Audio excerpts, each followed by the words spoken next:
Hello, investors. My name is Jalen West, and I'm the Senior Marketing Manager here at PPR Capital Management. Today, I have the pleasure of welcoming to the NPL Masterclass a breakdown of the NPL market and how PPR has leveraged this for over the past 18 years. Today, I have the pleasure of sitting down with our NPL Director, Taylor Nelson. And to start this off, I'll let Taylor explain a little bit about his role here at PPR and what his day-to-day looks like. Sure. Thanks, Jalen. Like Jalen said, I am the director of non-performing loans here at PPR. I am basically responsible for the entire non-performing loan business vertical here at PPR. From driving portfolio strategy to the acquisitions to the surveillance, and then ultimately the performance of the individual loans and funds I'm responsible for. Yeah, and I think under your belt today, you're managing well over just under $1 billion of assets. Yeah. Today we probably have close to 600 to 700 million of NPLs. There you go. And over the past 18 years, PPR, we built a reputation in the NPL space, and even in the broader secondary mortgage market. NPLs continue to serve as the foundation for our flagship fund. But before we get into the details, can you just talk a little bit about what an NPL is and how that plays into the world of real estate? Sure. There's not a specific definition for maybe NPLs, but it's really just viewed as any loan that was previously originated and has gone non-performing, meaning they've stopped making their payments, and it can range from hasn't made a payment in 5 to 10 years, all the way to a recently defaulted loan or even a first payment default. So a wide range of what we call non-performing loans, or what the market calls non-performing loans. But basically a loan that is no longer making their monthly payments. Okay, great. And then I know there's a variety of different types of loans out there. Just to clarify, for someone who's relatively new to the space, what's exactly backing these loans that we're buying? Sure. So the loans, when we talk about our NPL vertical, we're specifically talking about whole loan, non-performing residential loans. So all of our loans are backed by 1 to 4 unit residential properties. 99% of them are single-family detached homes. So just your standard, typical residential house that they went and got a mortgage, anywhere between 20 to 30 years ago to just recently, and went non-performing, and that's what we're talking about when we talk about our NPL vertical. Nice. And when you say non-performing, that means that the borrower's not paying. Correct. There's no cash flow. It's pretty much a dormant asset at that point. But yet, as a fund, we have clear return metrics that we have to hit for investors and just for the business itself. Can you talk a little about what's the first step that we take operationally once we bring a loan in house? Are we reaching out to the borrower? Or is it someone else? Can you walk me through those first couple steps? Sure. So when we buy a pool or even one non-performing loan, all of our loans are serviced by a licensed servicer. So we're not actually doing the servicing ourselves for compliance reasons and things like that. So they are with a fully compliant and licensed servicer. So we will implement our asset management policies and procedures, but the servicer is the one who's actually implementing those, reaching out to the borrower, offering the terms, and working down the loss mitigation waterfall that we provide to the servicer and they implement on our behalf. Interesting. So it sounds like a servicer kind of acts like the property management company if I owned a collection of rental properties. Yes. Is that correct? Yeah, that's a good Okay, analogy. so they're doing a lot of the day-to-day work and engaging with that borrower to make Yeah, sure, actually making, collecting the payments when we get them back, reperforming, doing the back and forth borrower communication, make sure you're setting the right disclosures, things like that. The actual doing is the servicer, because they have the license, they have the compliance, and we're really just implementing our policies and procedures that they're executing for us. And outside of the day-to-day work, it sounds like they really, like you said, act as a compliance layer. That's Because right. the mortgage world's much more litigious than the hard property world. So making sure you're compliant is a key part of executing the business plan. Yes, certainly. Post 2007, 2008, great financial crisis, and the Dodd-Frank Act in 2010, 2011. There's been a lot more regulatory compliance needed, and that's when we really made the shift to the full servicing model back when we first started a very long time ago. We were doing some of that more stuff in-house, but just as the compliance and regulatory stuff has picked up, we've kind of outsourced that to the servicer. Mm-hmm. All right, great. And then when I talk to investors who are new to the asset class, I always explain to them there's two ways to exit a non-performing loan: either going through the borrower or going through the property. Going through the borrower is essentially doing a loan mob with that borrower, and hopefully you get them back on track and get them back on a regular payment schedule. going through the property is now going through that foreclosure process and eventually dispositioning the property as an REO. Can you talk a little about how do we determine which is our natural path for that asset? What data do we use to support that? Sure. So number one, it always starts with the individual borrower, right? So the first, question, our servicer or we will ask is, do they want to stay in the home? And if they do, then we try to work, how can we do that? If they no longer want to stay in the home, that makes it pretty easy. If they have deceased or they've moved on or something like that, that also makes it easy. So it always starts with, borrower intent. And then you kind of work your way down. Mm-hmm. And it sounds like, and today there's a lot of equity in the marketplace given the rise in values that we've seen over the past few years. How does that factor in, or the borrower's equity position? How does that factor into your decision making? Sure. So it gives us and really the homeowner just a lot more flexibility or a lot more options. And today, what you see with a lot of housing being unaffordable for a lot of folks. Modifying the loan with us is going to be the cheapest option, probably, right? They can't just, sell their house, pay us off, and then go find a new house to live into because that house is probably no longer affordable, right? So with the unaffordability in the housing market we see today, a lot of the time, modifying their existing mortgage with us is the cheapest option. And from a P&L perspective or a investor perspective, it's 99% of the time always going to be more profitable to also exit through the borrower, meaning getting them back on a loan modification program, getting the non-performing loan to start reperforming, season it, and then throw it back into the secondary market as a reperforming loan. So you bought it non-performing at a value and sold as a reperformer, which is really our main value proposition and how we drive profit for the fund. Mm-hmm. It kind of keeps that flywheel moving. And it sounds like the most advantageous path, like you said, there is for the borrower and for PPR, is for that individual to stay in their home and for them to stay on track and maintain ownership. That's right. So yeah, there's a number of strategies we can implement. We can defer some of the principal balance to a balloon payment that at the end of the 30 or 40-year term to make that P&I monthly P&I payment smaller or more affordable for them. Like I said, we can extend their term, so maybe they had 20 years left on their amortization period. We can extend that back to 30 years, which would drive down that payment, extend it to 40 years if we have to. So there's things that we can do to work with the borrower to make sure that the payment's affordable, that they will continue to make that payment after we modify them, and that we can sell that back into the secondary market, at a profit compared to where we bought it at. Yeah, bringing back more money to the fund and subsequently our investors.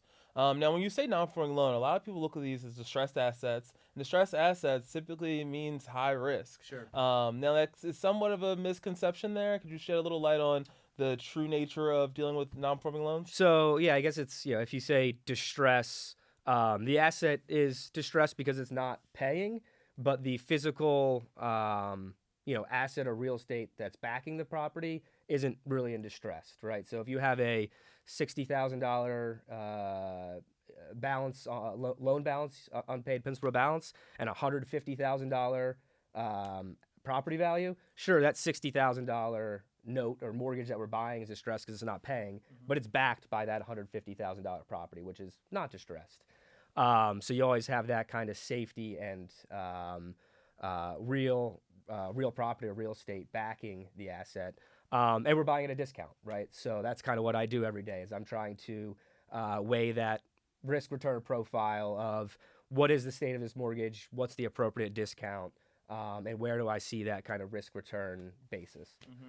And I'm happy you already mentioned that discount, because that's where we're going with this next. So I want to talk about how we generate a return in this space, really. So where does the true return come from? Is it from the discount? Is it from the workout process? Or is it a combination of all the above? Yeah, it's probably a combination of all of the above. So like we said, since we are buying the asset at a discount, there is kind of that baked in, not guaranteed, but if you have, which there's a relatively high barrier to entry to be able to acquire these loans in bulk. You have to have the back office, the infrastructure, the relationships, the due diligence process, the policies and procedures to be able to execute. But once you have all that kind of stuff, there is a certain amount of return that's baked in by the discount you're buying at. That's kind of when we're modeling and forecasting returns, we kind of call that the beta return, that you're buying at a 10-15% discount. As long as you can asset management appropriately and do the proper due diligence and know you have a collectible loan, you should make that 10 to 15% kind of return. But then what we try to do, which is kind of to your first question, is how can we add alpha to that return by managing it better than people, by working with so closely with the servicer that we're executing on timelines and getting things in a timely manner and things like that. So there's the base case or baseline returns that you get from buying at a discount, but then there's the kind of alpha that we look to provide by buying better, managing better, surveilling better, or any number of those things. Yeah, so it sounds like the special sauce really comes in your execution plan. At the end of the day, yeah. it's like what are you doing better than the market to beat the average market returns there. That's right. Now here at PPR, like you mentioned a couple of times, we buy in a fund structure, so we're not buying individual notes. We're buying large pools of these assets at a time and working them out to deliver return for investors.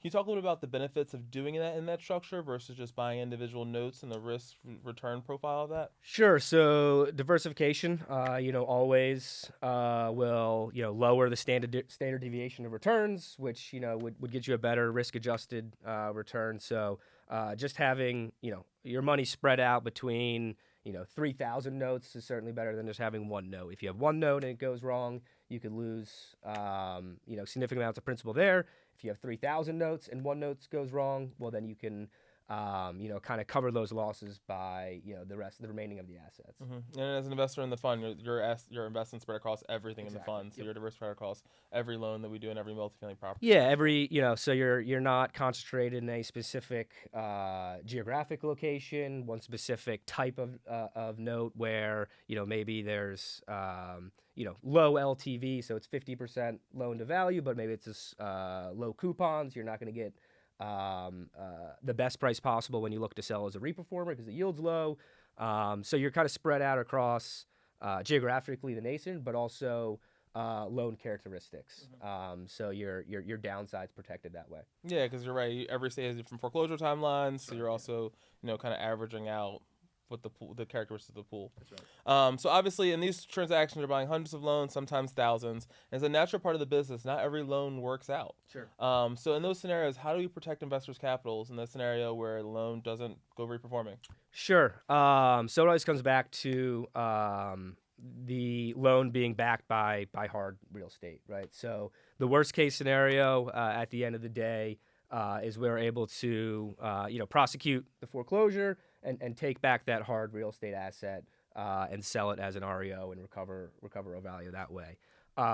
So when we're bidding or forecasting loan workouts and stuff like that, we always deal in a weighted average probability model that there's not a single loan out there that you're guaranteed to get a reperforming or a workout in. So there's always scenario testing and stress testing of what happens if this loan goes this way or this way. But the number one thing that's guarding your investment is that hard real estate at the end of the day that you can take back. So really, it's about making sure the real estate value, if somewhat exceeds the unpaid principal balance, just in case you do have to. Yep. So the variable that you're missing there would be purchase price, right? So if it is an equity position, meaning $100,000 UPB protected by a $150,000 house, well then you're gonna pay on a discount to UPB. You'll pay 80-90 cents of UPB for that loan.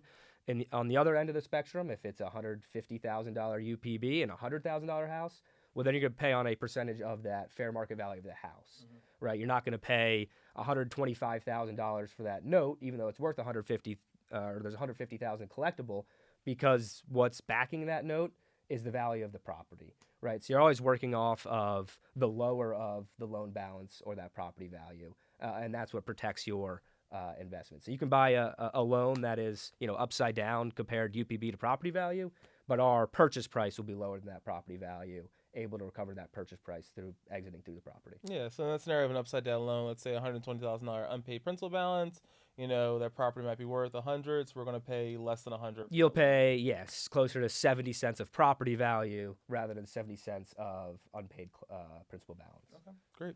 Now you briefly touched on the due diligence process a little bit there. Sure. Can you dive a little bit more into like what we look at, types of documents we go through prior to even placing a bid on a pool of assets? Sure. So it really happens in a two-step process. So the first step is you get the data tape, directly from a seller or a broker or whoever's selling it, and they'll have data characteristics of the loan pool, of principal balance, property value, address, origination date, pay histories, borrower, FICO scores, things like that.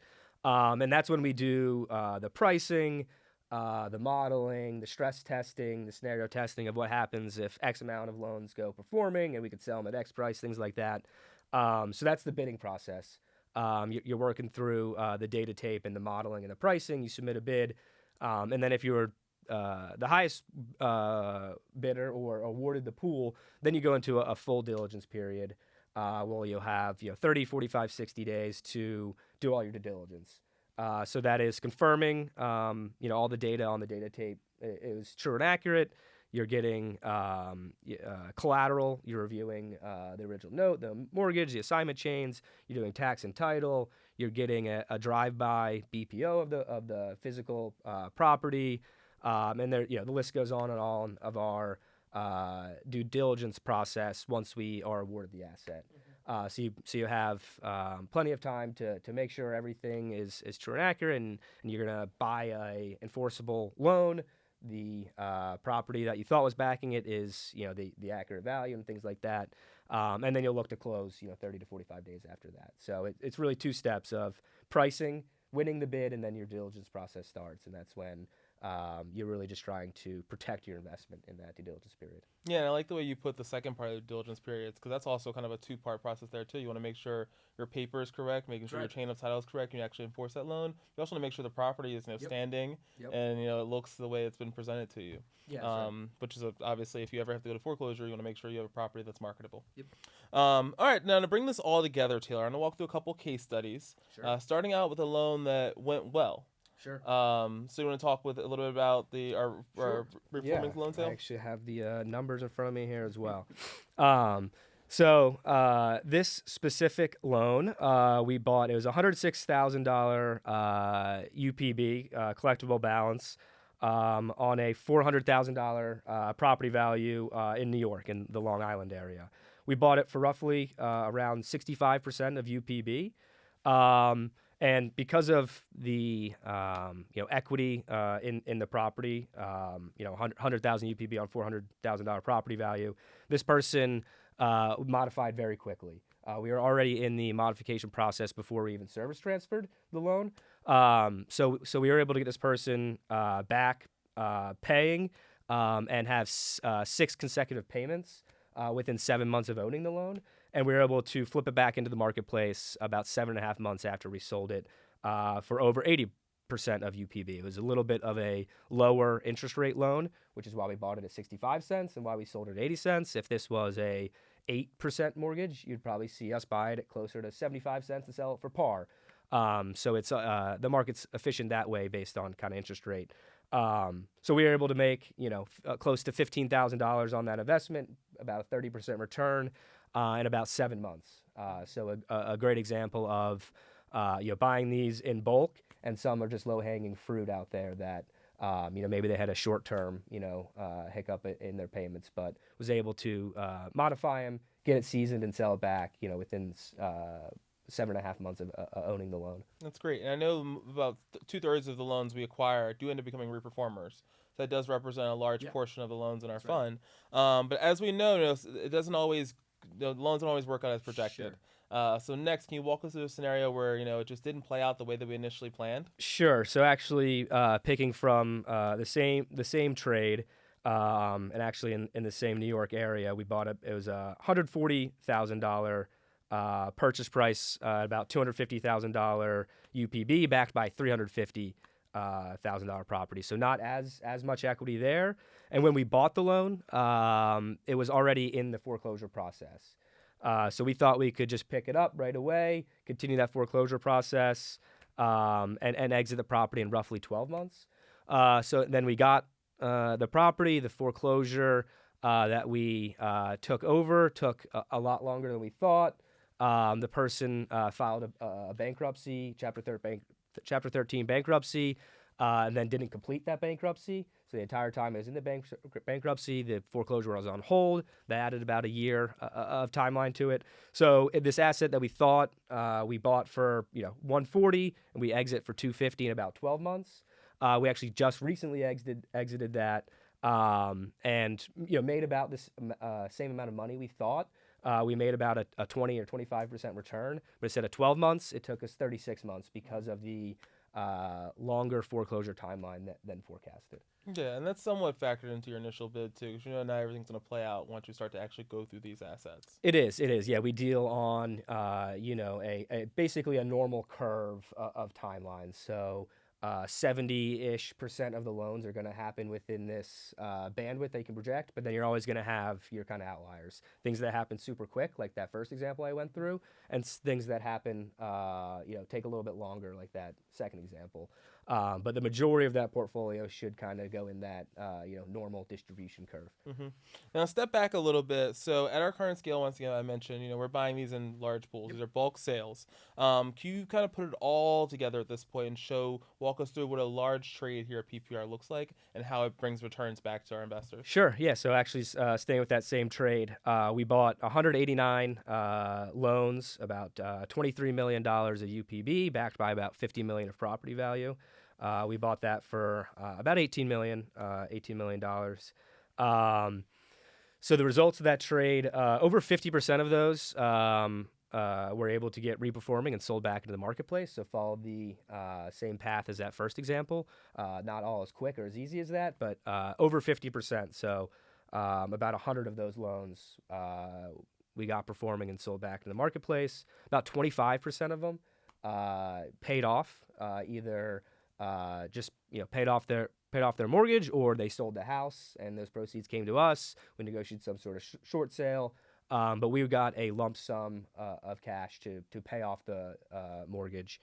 And the remaining loans were other. About 20% of those followed the second example I gave, the foreclosure path. But all in all, the average weighted average hold time based on purchase price was about 18 months. And we made about made about $8 million of gross profit on that trade, about a 20% IRR when you take consideration time. So, so you got the two different examples. The extreme of super easy, clean, happened a lot faster and made more than we expected.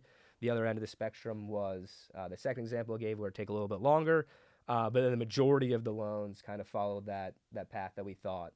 And ended up dispositioning every loan within about 40 months of acquisitions. Like I said, the weighted average about 18 months. Mm-hmm. And it seems like the overall return of 20% is kind of spot on right what our target is for the fund. Yeah, 20% analyzed is in the range of what we're looking for. I mean, that was a pretty good trade. If we can execute like that on all the trades, we'll be okay. Yeah. But yeah, our investors will be very happy. that's right. All right, so you've been in this industry for almost a decade now, Taylor. Now, when you step back and look at the non-performing loan space, or from someone who's new to the non-performing loan space, what should be the biggest takeaway from sitting down and watching you talk about the space and all that we have going on here at PPR? Sure. So yeah, I always go back to where it sits on the risk adjusted or risk return spectrum, and you're getting low to mid teen returns, really with pretty low risk, because you're always backed by that hard real estate. So kind of where it sits on that spectrum should be super attractive to investors. And like I said, there is somewhat high barrier to entry, so it's not like anybody can kind of just go out and do this. You need significant amounts of experience, which we have, and relationships, and knowing the right people, and having the back office and the ability to work through thousands of loans. But once you have that set up, It's back to that kind of beta returns that I talked about, that the buying it at a discount and being able to add value to the loan, get it back reperforming, or taking it through that foreclosure process, really is there is a implied return in there. And then what can we do as asset managers to add alpha to that return, and take that maybe low teens return and get it to the mid to high teens return, and that's what we're really focused on here. So it's a niche asset class for sure, but one that I think for the risk you're taking, very attractive returns. Yeah, it sounds like like you said there, when you balance out the consistent double-digit returns you're able to achieve, Yeah. but being backed by residential real estate, which Yep. is highly sought after, it's a pretty good bet at the end of the day. Well, thank you, investors. I appreciate you taking the time to watch our masterclass on NPLs. And if you have any questions, feel free to reach out to our investor relations team.